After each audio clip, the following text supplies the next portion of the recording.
네, 안녕하세요. 매경 부동산 사업단 수석 자문위원을 맡고 있는 한일규 미국 변호사입니다. 네, 안녕하세요. 저는 과천시에서 부동산 중개법인 운영하고 있는 남유미라고 합니다. 오늘 이 자리에 이제 과천에서 실제로 부동산 중개법인을 운영하고 계시는 대표님을 좀 모시고 구체적인 사례들을 설명을 좀 해드리려고 합니다. 왜 하필 또 과천이냐 이렇게 생각하실 수가 있는데, 과천이라는 지역이 아파트 재건축도 이제 초기 단계가 있고, 그리고 이제 어느 정도 사업이 진행된 사업 승인 관리 처분까지 온 지역도 있고, 또 이주 철거하고 있는 단지도 있습니다. 그리고 주택 재개발도 동의서를 걷고 있는 데가 있고, 동의서가 다 걷어져서 정비구역 지정 신청 들어간 지역도 있고, 과천이 아주 넓은 동네는 아닌데 그 안에 A부터 Z까지의 모든 절차들이 다 들어와 있는 지역이어서, 이 지역을 가지고 실제로 실무를 하고 계시는 분을 모시고 구체적인 좀 설명을 들어보려고 합니다. 우선 어떤 단지가 어디까지 진행이 되고 있는지 좀 설명 좀 부탁드리겠습니다. 말씀하셨듯이 과천에서는 지금 재건축이 상당히 활발히 이루어지고 있는데요. 대략 한 4, 5개 단지들이 진행을 하고 있습니다. 통합을 해서 진행하는 단지도 있어서요. 4개라고 보시면 되는데, 우선 가장 초기 단계인 조합 설립이 완료된 단지는 과천 주공 10단지, 5단지, 8, 9단지를 들 수가 있습니다. 초기 단계인 지금 10단지 같은 경우는 지분 평당가가 한 5천만 원에서 6천만 원 선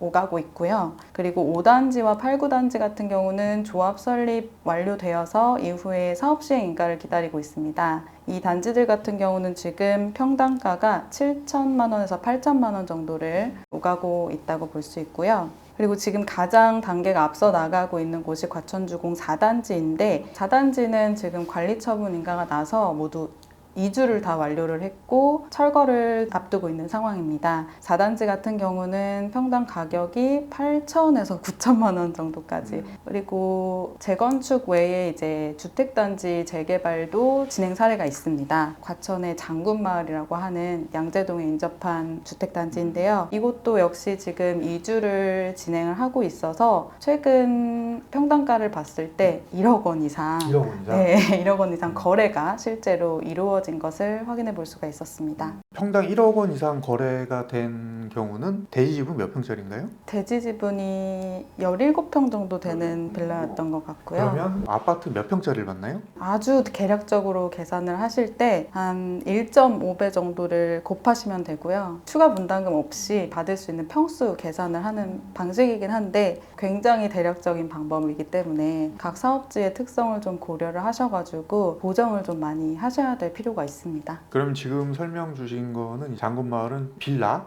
이런 단독주택이 있는 재개발 단지, 10단지 같은 경우에는 이제 초기 단계인데 대지 지분당 5천에서 6천이라는 얘기죠? 맞습니다. 네, 그리고 4단지 같은 경우는 철거를 하고 있으니까 한 3년 정도 지나면 이제 입주하는 단지는 평당 9천까지. 평당 9천 정도 하는 단지는 신축 아파트를 사는 거하고 별 차이가 없죠. 네, 그렇죠. 그렇습니다. 보통 큰 집을 주고 새 아파트를 받는데, 이럴 때 보통 매매를 할 때 평당 지분 가격 이런 기준을 가지고 거래를 많이 하세요. 이제 아파트와 조금 다르게, 아파트는 이제 구축의 경우 다 규격화가 돼 있으니까 빌라들 같은 경우는 복층이 있는 경우도 있고 또 단층인 경우도 있고, 그리고 연식이 아주 오래된 경우는 거의 대부분 종전자산 가격 평가를 했을 때 주택의 가격, 건물의 가격은 거의 없고 토지 가격만 가지고 거의 평가를 합니다. 근데 이제 건물 가격이 좀 많이 남아있다 그러면 단층인 경우와 복층인 경우, 대지 지분은 같아도 복층인 경우가 그래도 많이 비싸게 팔리죠. 그렇죠. 아무래도 신축의 경우에는 건물의 사용 가치가 많이 남아있는 상황이기 때문에 건물의 사용 가치를 쳐서 건물분까지도 감정평가에 반영이 된다고 볼 수 있습니다. 그래서 이런